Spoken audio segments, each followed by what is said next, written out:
spirit of the team that you kept going until the very end. How important is that for this team? I think it was a tough game. They were very aggressive against us, and all of us were caring about our legs, and they were really aggressive. And I think the referee doesn't protect us too much, but I'm not here to complain about it. But I think in the end we show our quality and we won in the last minute. So I think we deserve it. Thank you. Gentleman there, please. George Miller, FIFA Films. Mo, how much did this feel like a home match for you? The support you got tonight was amazing. Can you just give me a sense of how special it was to feel that support here? I think all the stadium today was Egyptian. I can hear that today. And when you feel support, Egyptian support everywhere, I feel happy about that. And I always feel love when they call my name, or I feel support from them. So I'm happy to hear that from them. There you go, Mo Salah's. Yes, he's not happy. He's not sat out many Clásicos in the last 10 years. No, I don't. No. Maybe the changing face of Barca. Yes. Changing face of both. Frankie de Jong is playing now on that position. Yeah. Rakitic is playing. I think they missed Rakitic in midfield because he's the one who penetrates. He can score goals from midfield. They don't have enough goals from midfield. Arturo Vidal actually went home having discovered that he wasn't starting tonight. He left the stadium before the game even started. Well, you can nowadays, yeah. See, that's surprising. Normally it's the Dutch who do that. They walk out with them not happy. No, we have an argument. First we fight, and then we just and then play. The argument follows, and then everybody goes home.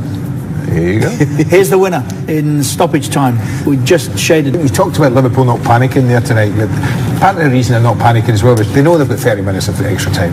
I think they're probably thinking, if we don't get it, there's no need to panic. We don't want 30 minutes, but if we don't get it, we'll beat them in extra time. I think that would have been the mindset anyway. One of those starting tonight, and he'll be pleased to have got the game under his belt. Adam Lallana. You left it very late indeed, but you're through to the final. Just talk us about it.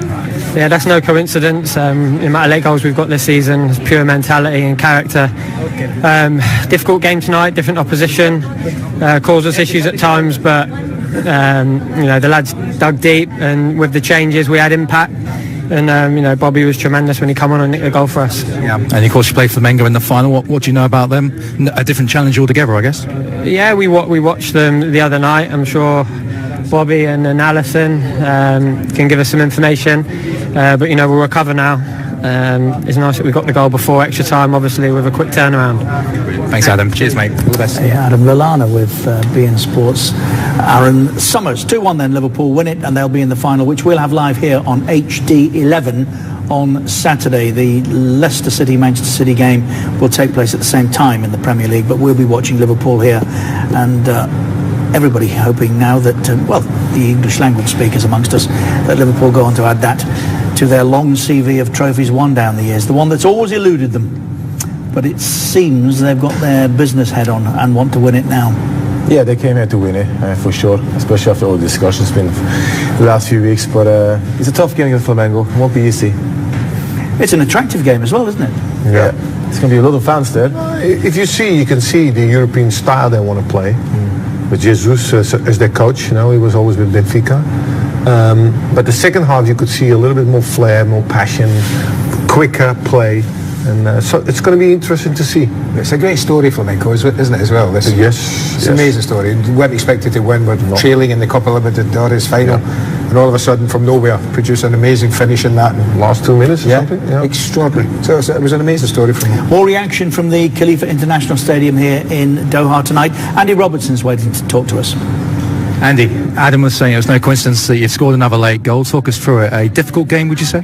Yeah, difficult. We knew they were a good team. They're here for a reason, but we also knew they would tire. And the last 15-20 minutes, the gap started to appear. And I think there's only going to be one team that won it. But luckily we got it done before extra time. That was important, and Bobby comes off the bench and scores a great goal, so just delighted to be in the final now. Yeah, different back four, shall we say, going into tonight's tie. Virgil van Dijk, how is he? Will he be okay for the final? Yeah, he should be. I think Virgil's tucked up in bed, so hopefully he's had a good night's rest, but come Saturday I'm sure he'll be fine. But I thought John Henderson done different class there. First game he's ever played there, probably his professional career, and he stepped in and we tried to help him as much as we can, and hopefully he says we've done that, but I thought he was different class. And for the Mengo, a different challenge for you on Saturday. What do you know about them?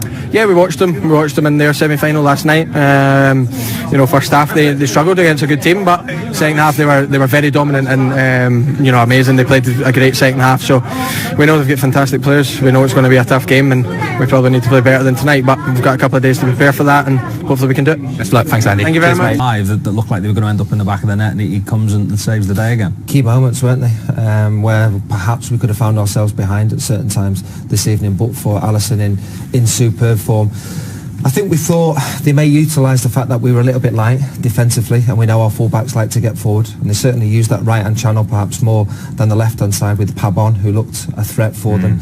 And having watched them certainly in the previous game, one thing I saw was they want to shoot from distance, and I saw that a lot tonight with shots from distance, but it takes something really spectacular to beat our goalkeeper. We've got one of the best in the world, if not the best in the world, and I think that showed tonight where perhaps heavy on an opposition, doesn't it, when they have the amount of chances that they do, and Liverpool continually defend them well, and it's almost like they expect what's going to happen in the end. We continue to miss all these chances. Liverpool will get one at the end and score in the dying seconds. It's happened so many times.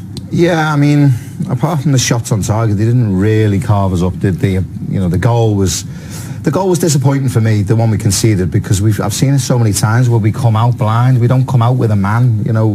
I've always been taught, you come out with somebody, don't you, from a corner when it gets cleared. You'd always know where you are. We kind of get attracted to the ball. It happened against Palace with Zaha, right? Remember right at the end when he got the opportunity?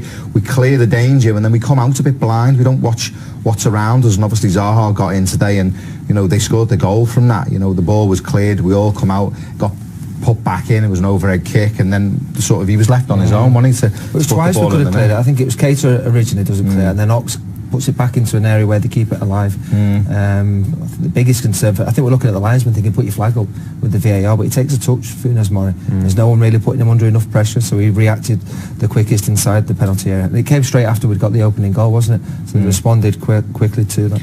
But I think what you're alluding to there, scoring sort of late goals and goals in the second half, the high tempo that we play, we kind of drive teams into the ground, the high press. We make teams really work for anything that they've got to create against us. That's even getting out from the back sometimes, because the press is really good. We turn it over, we're straight back at them, we play with a high tempo.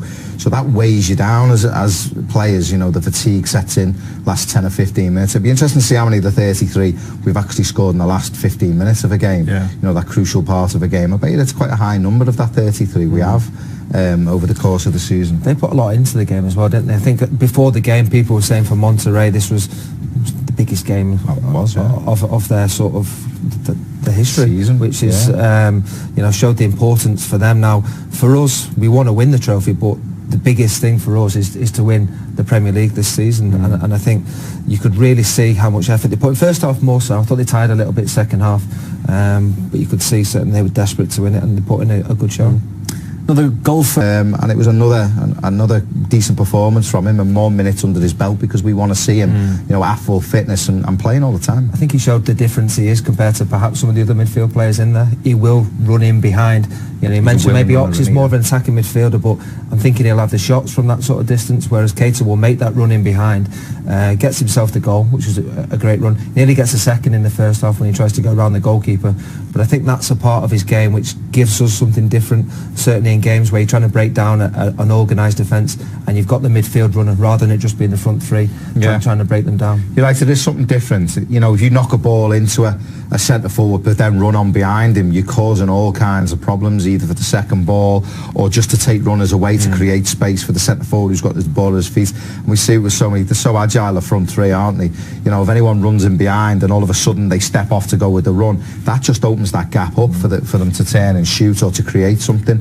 I tell you what though, we've seen some fantastic assists over the last couple of weeks. We were talking about it.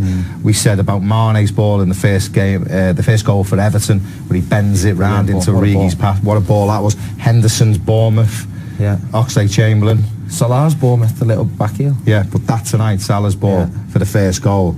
Unbelievable, the way he threads it through. Because he hardly has any room to thread it through, and he put the pace as well. You've got to time that right. The pass appreciation was fantastic. But to see the pass, I know he'd run on, but he was a little bit blind to the run.